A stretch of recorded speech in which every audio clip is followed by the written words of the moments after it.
You know, there's a story I don't know if I should cover in any great detail because it's about the ultra-Orthodox Jews. 50,000 of them flooded lower Manhattan on Sunday to protest Israel's proposed draft of religious citizens to its army.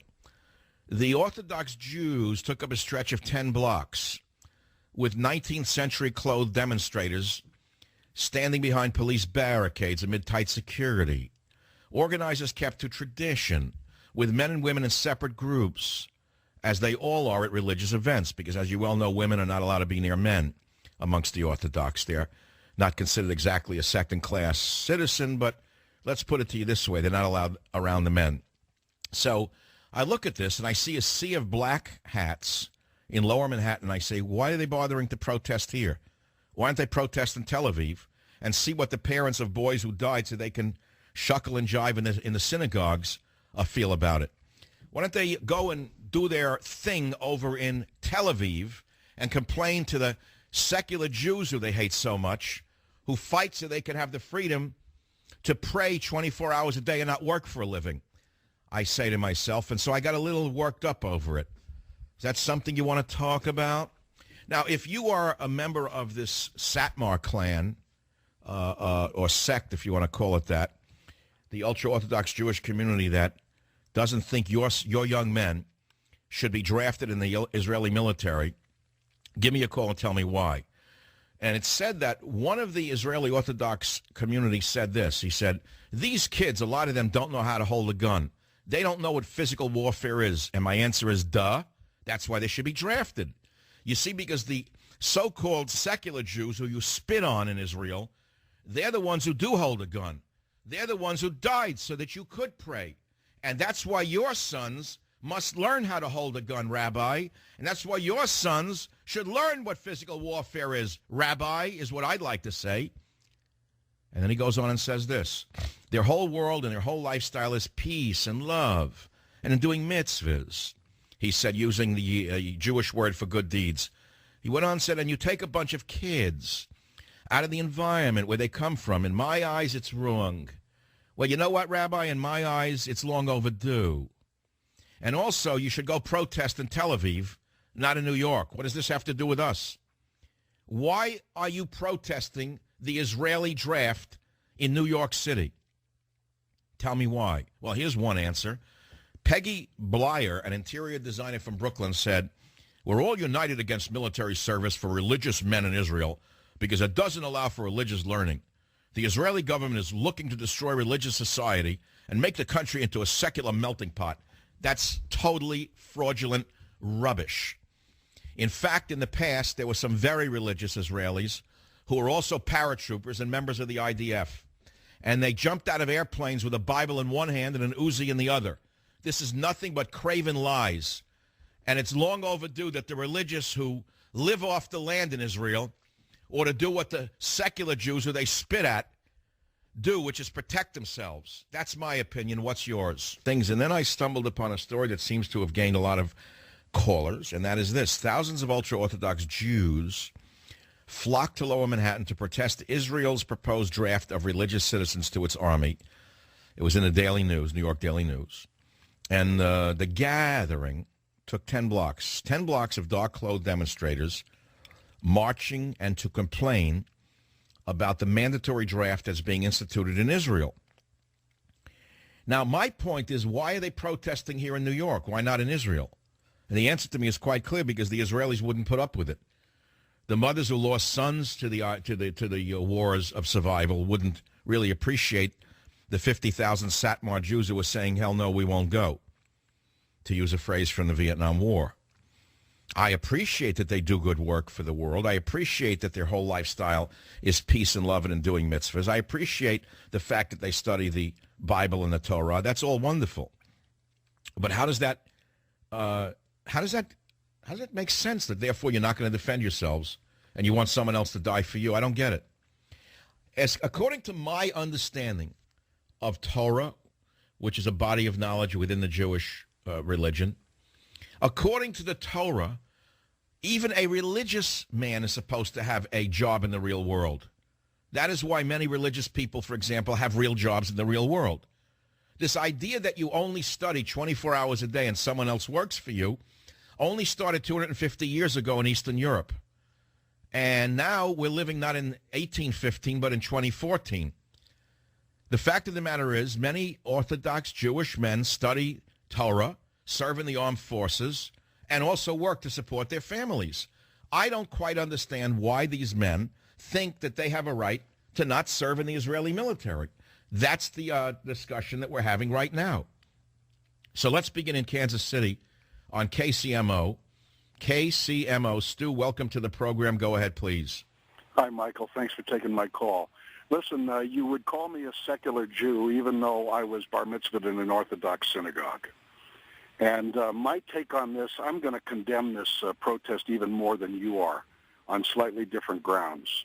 Perhaps when you were growing up, you might have heard the Yiddish expression, a shanda for the goyim. And what that means is it's something that is shameful, that makes Jews look bad in the eyes of non-Jews. And that is what this protest is, because there's nothing in Judaism that says that, and by the way, I have great respect for my ultra-Orthodox brethren, but there is nothing in Judaism that says that the more Orthodox, the more religious one is, the more one should be a pacifist. That is just patently false and wrong. I'll tell you, Stu, why this topic is very important for a national audience on the Savage Nation, because just as the ultra-religious in Israel consider themselves above serving in the military, the secular progressives in America who see their love of Gaia, their love of global warming lies as a sort of religion, think that they too should be above serving in the military. Let the other people's sons die for them. It's the same thing. Their secular religion is seen as something holy and sacred, and therefore they don't want to profane themselves in the military. There is a comparison there, wouldn't you say, Stu? Well, yeah, I mean, you would call me secular because I'm not really very observant at all. But believe me, I'm a Jew. I'll never be anything but a Jew. I'll be a Jew until, God forbid, the sword of Islam falls on my neck. Well, it should fall on their neck first. I wouldn't even put that in your mind. Drop it on their neck first. But, you know, if you read the Bible itself, Ecclesiastes, one of my favorites, there's a phrase, a time to love and a time to hate, a time for war and a time for peace. Surely the Orthodox know Ecclesiastes. It's from the Jewish Bible. A time for war and a time for peace. Therefore, on what basis do they argue they should not serve in the military? That's a simple question. Their argument holds no water, Michael, and it's certainly contrary to the philosophy of Rabbi Meir Kahane, who was one of the greatest and most vociferous defenders of Israel and an advocate of Jews being armed. Well, I remember in the past there was a chief rabbi of Israel many years ago, was a very super Orthodox Jew, but he was also a paratrooper. How did that work out? Well, he didn't say that he had no need to serve in the military. He said it's especially his need to serve in the military, and he served, and he jumped out of airplanes along with the other paratroopers. So I don't understand where they're coming from. It seems to me not only that they're wrong, but they were wrong for doing it in New York City rather than Tel Aviv, Stu. Well, that's wrong, but like I say, I'm condemning it on even stronger grounds. I mean, who more so than an Orthodox religious Jew should be willing to fight for the preservation of Israel? I don't know. I don't understand. It seems crazy to me. What if we woke up one day and we read that Orthodox Christians in America decided that they were too holy to serve in the military because it would take them away from their religious studies and the teachings of Jesus, who says, turn the other cheek? We would say that's patently ridiculous. Where in Christianity does it say you shouldn't serve in the military? It makes as much sense to see it that way as it does the Jewish thing, Stu. It doesn't make sense at all. It doesn't say it in Judaism either. And no. Sorry, I can't quote you the scriptures, but I can tell you where to look for it. Yeah, I can too. Ecclesiastes, a time to kill and a time to heal, a time to love and a time for hate, a time for war and a time for peace. Now you understand why, Stu. They'll soon be burning Bibles in San Francisco. They'll call it a book of hate.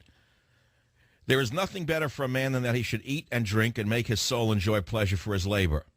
This also I saw, that it is from the hand of God. See, that's the beauty of the Old Testament. It's very earthy. And it also tells you can enjoy yourself, that your body is part of you. It's not something alien to you. There is nothing better for a man than that he should eat and drink and make his soul enjoy pleasure for his labor. You're not supposed to not enjoy yourself. And by the way, that's in there as well. All right, what do you want to talk about? Let me read another piece of this while you call. I'll do a Bible on Monday. What the heck? I may as well alienate the other half of the audience.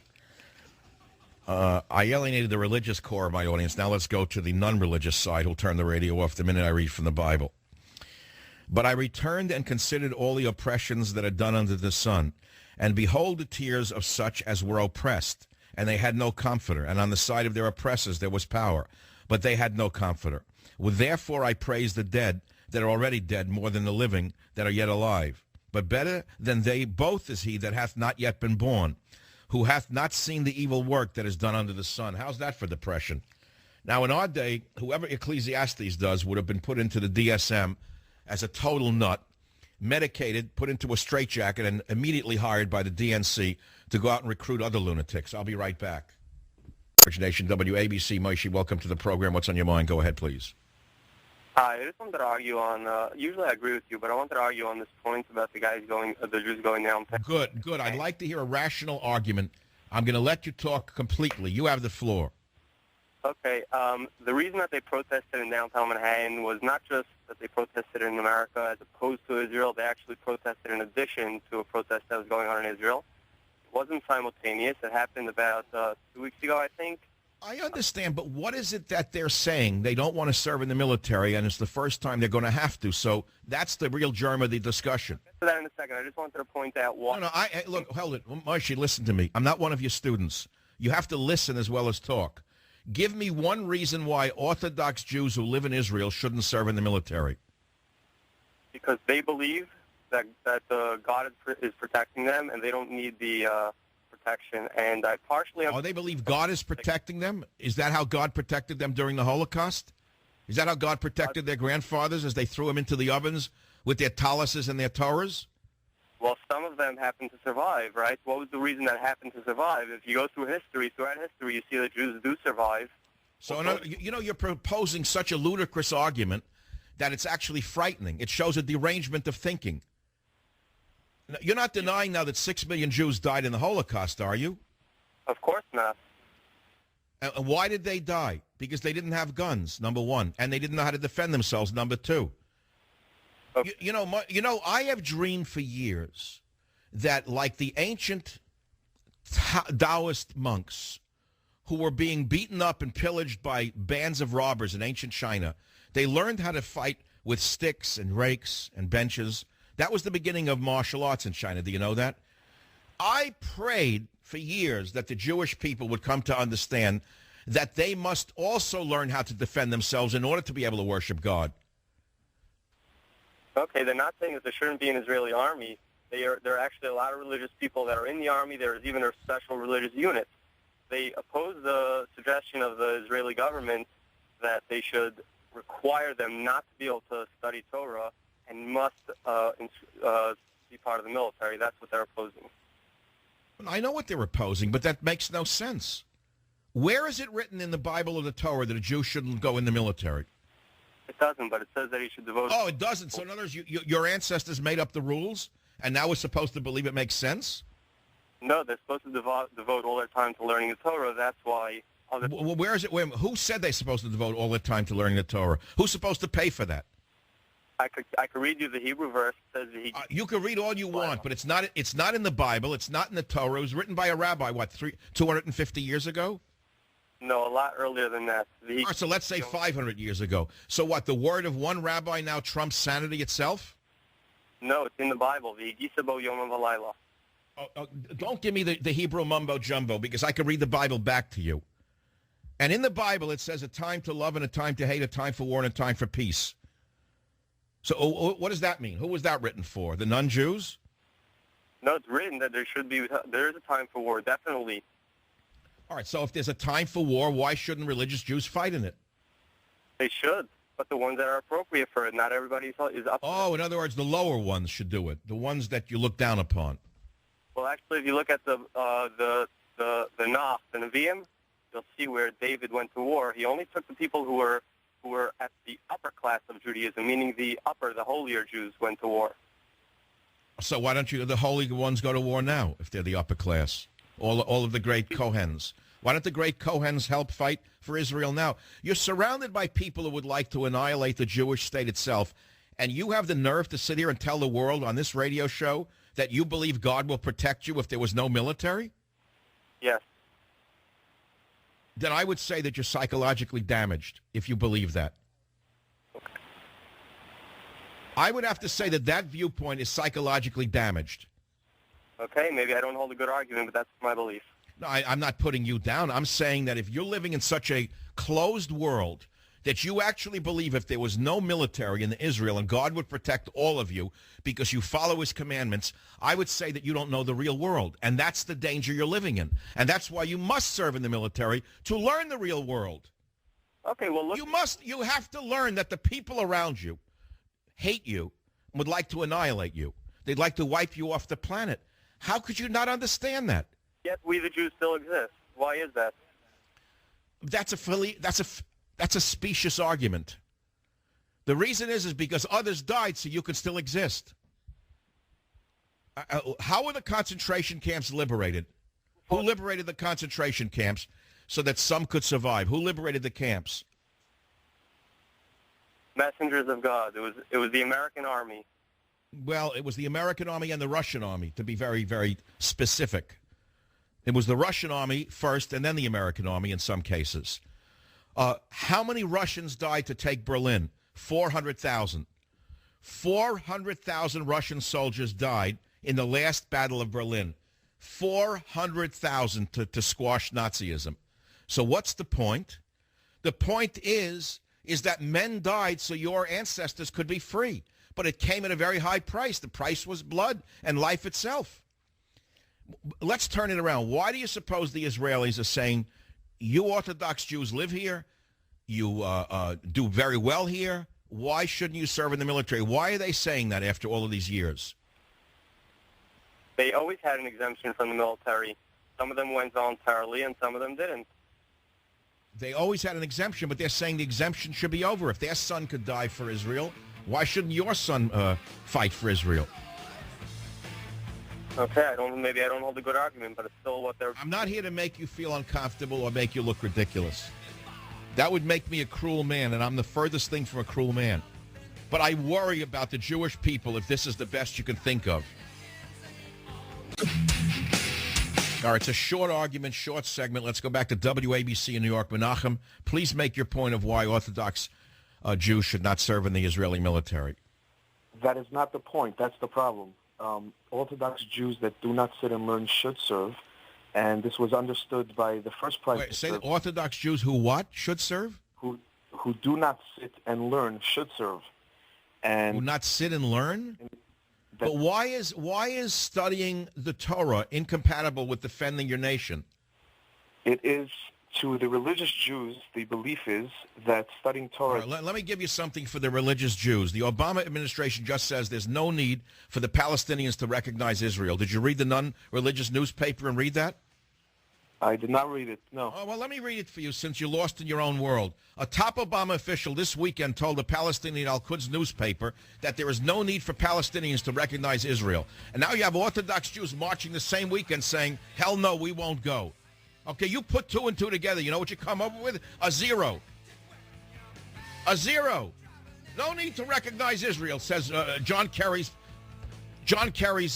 State Department. You hear this?